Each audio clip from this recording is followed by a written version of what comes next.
Good afternoon, I'm Vashan Brown with the Midday News. Special welcome if you're watching on onespotmedia.com.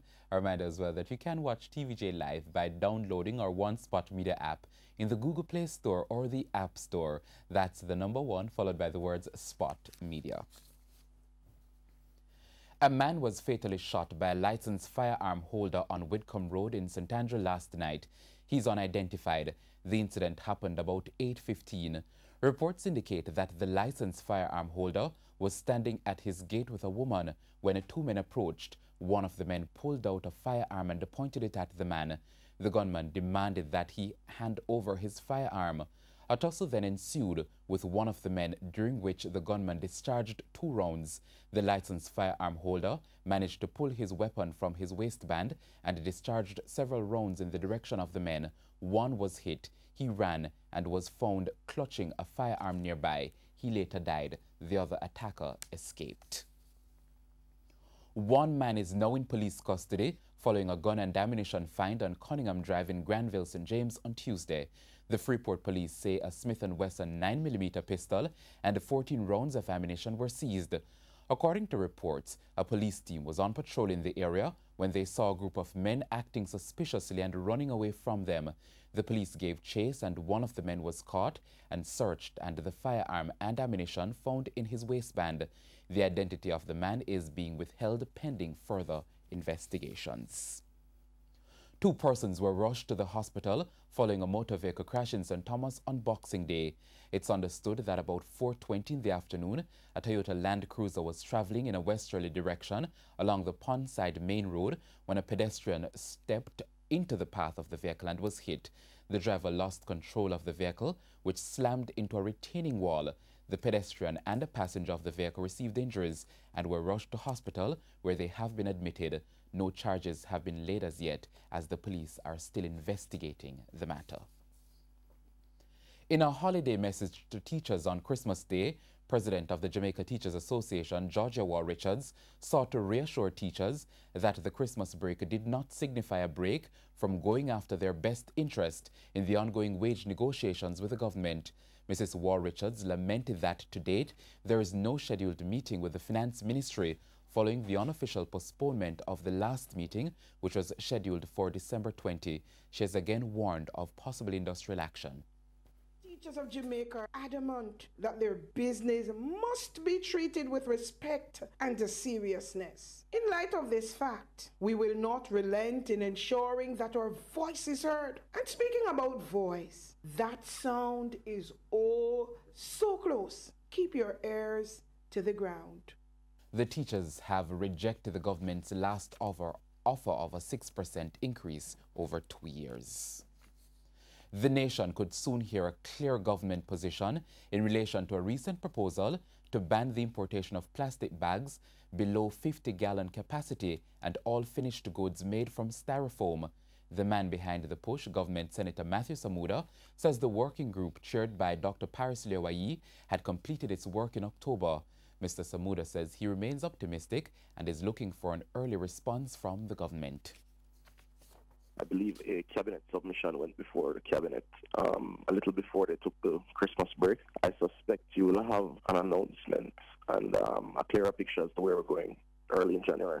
I'm sure the report will be accepted in some shape or form. I think the government has made it clear that it has a very strong environmental agenda.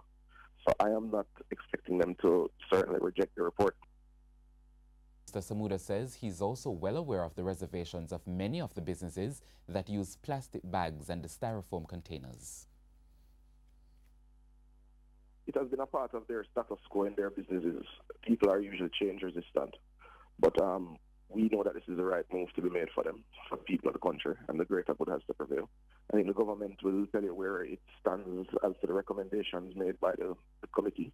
I suspect you'll start to see some movement maybe a month after. What was recommended was a phased approach. So it's not overnight you'll see immediate changes. The Senate on October 7 last year approved a private member's motion by Mr. Samuda proposing a ban on the use of styrofoam containers and plastic bags locally. Mixed reactions from vendors in Port Antonio, Portland about business during the Christmas season. Despite the little security presence in the town on Christmas Day because of a police sick-out, the vendors say they're grateful for a violence-free Christmas. However, some say the Christmas season was not what they expected, as there were more sellers than buyers this season. Children them going back to school January. Seeing everybody has spread out for make one little something, we have to buy back school clothes, shoes, everything.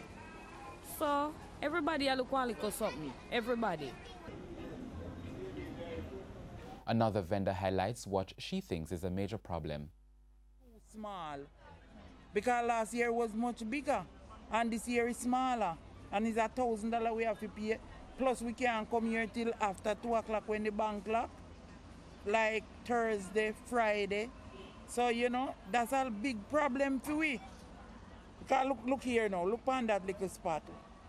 That little spot where we get. And I have to pay $1,000 for it. He can't hold anything. Other vendors say it was not the most fruitful season for them, as sales had been slow in comparison to last year this time. But one vendor, Michael Rose, says things were different for him.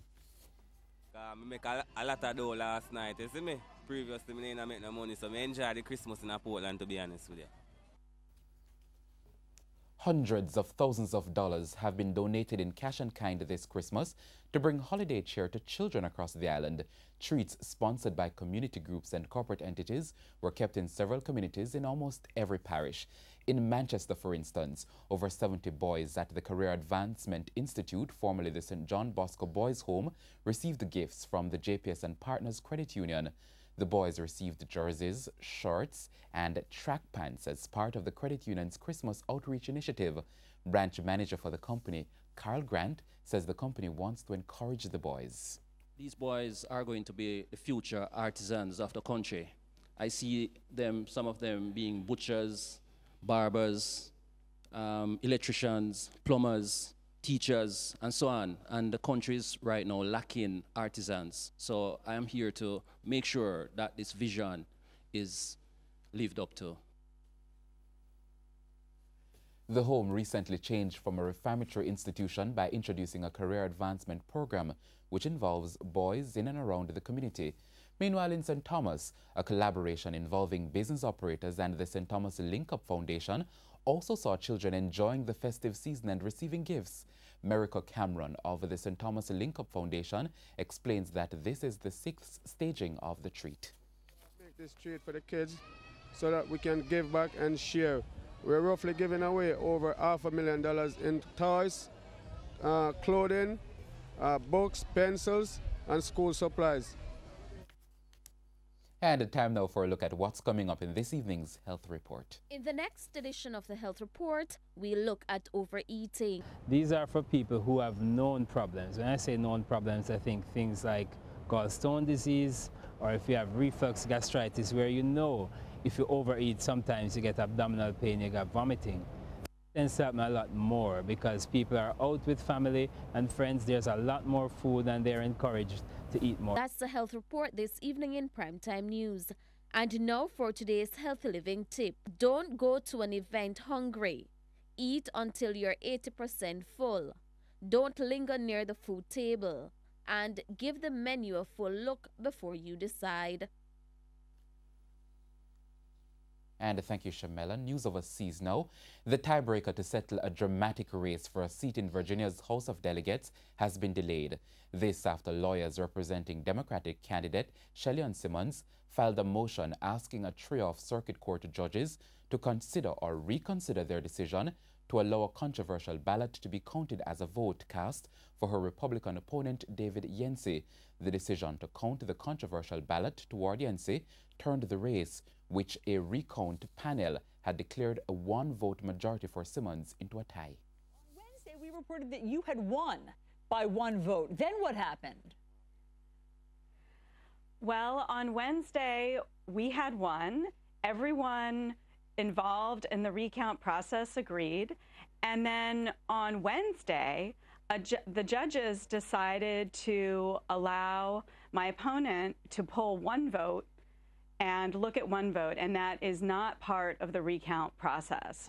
My team followed the rules of the recount process, and the other side really didn't.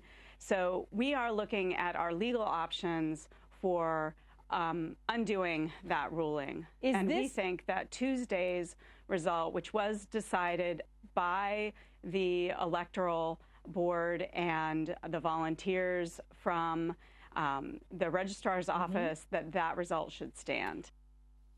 Anthony Baba Nunes' Bay-Cold patriarch failed in his bid to make a clean sweep of the Supreme Ventures 2-year-old series after suffering a major upset in Tuesday's final leg at Caymanas Park and also lost his unbeaten tag. Spencer Darlington has that report. A small field of 8 went to the start for the 2017 running of this event, and there were a number of question marks surrounding the well-being of Patriarch from the stables of Anthony Baba Nunes. Patriarch, of course, would have won the first 2 legs of the series and was aiming to become only the second runner since Princess Popstar in 2013 to win or to make a clean sweep of the 2-year-old series. It was Patriarch and Commander 2 who went about setting the early fractions, and in fact those two were involved in a terrific battle coming off the top bend. All this time, Marquesas at 2-1, the 2-1 second favorite in the event, was stalking them. Will come into the lane. Commander 2 on the outside of Patriarch on the rail. These two now at the head of the stretch in the 2-year-old stakes. It is Commander 2. Patriarch is left over against the rail. Marquesas now asked to close along with Feroz, and Marquesas injects pace, and Marquesas has now snatched the lead on the run past the furlong pole. Commander 2 chasing. Patriarch attempting a rally. Brandy making late progress, but it is Marquesas going to create an upset in the Supreme Ventures. Jamaica 2-year-old stakes. Marquesas wins over Brandy, My Beirut, and Commander 2. Patriarch, something wrong, is 5th. Biggest victory of the career of trainer Michael Marler so far, and the 3rd win in this event for jockey Shane Ellis. I wasn't paying the leaders any mind, you know. At least it was much better for me to when Commander 2 went with Patriot, because last time I rode Patriot, Commander 2, they said I should have went with Patriot. Commander 2. I told him that if I went with Patriot, Commander 2 would have run 4th or maybe 5th. And when I see Commander 2 went with Patriot now, I said, okay, that's the best thing for me. I sat and wait until we're ready to pull the trigger, and then I pulled the trigger at the quarter pole, and he just exploded. Preparation was coming out of the chute where my dad trained horses for years. You know, we figure anytime we coming out of the chute, you know, that race mainly is ours because, you know, we going a mile, so we train for 1.5 miles, you know what I mean? So the horse was boring from down there, you know, so we pretty much know going a mile. It was our race today. Elsewhere on the program, in an uncharacteristic performance, the 1-5 favorite Big Daddy Cool went from gate to wire in recording his 2nd consecutive victory in the Harry Jackson Memorial Cup over 12 furlongs, the co-feature event on the program. Against it now and creeping closer all the while. It seems to be a 2-horse tussle up the stretch as they run toward the furlong pole. Will in charge, making no real gains. Big Daddy Cool driven flat to the board. So Houdini's Magic is on the rail, possibly squeezed for space for a moment, but Big Daddy Cool leads up by over a length from Houdini's Magic. Big Daddy Cool will take the Harry Jackson Memorial Cup from in front. Houdini's Magic is 2nd, Will in Charge is 3rd. And so certainly a day which belonged to the former 2-time champion jockey Shane Ellis, with all of 4 winners on the card. And among the trainers, Patrick Wacky Lynch had his best day ever as a trainer, saddling 5 winners. And racing continues on Saturday. In fact, that will bring the curtain down on the 2017 local racing calendar at Caymanas Park. And that's the Midday News. I'm Vashon Brown. Join us at 7 for Primetime News Package. On behalf of the news, sports and production teams, have a good afternoon.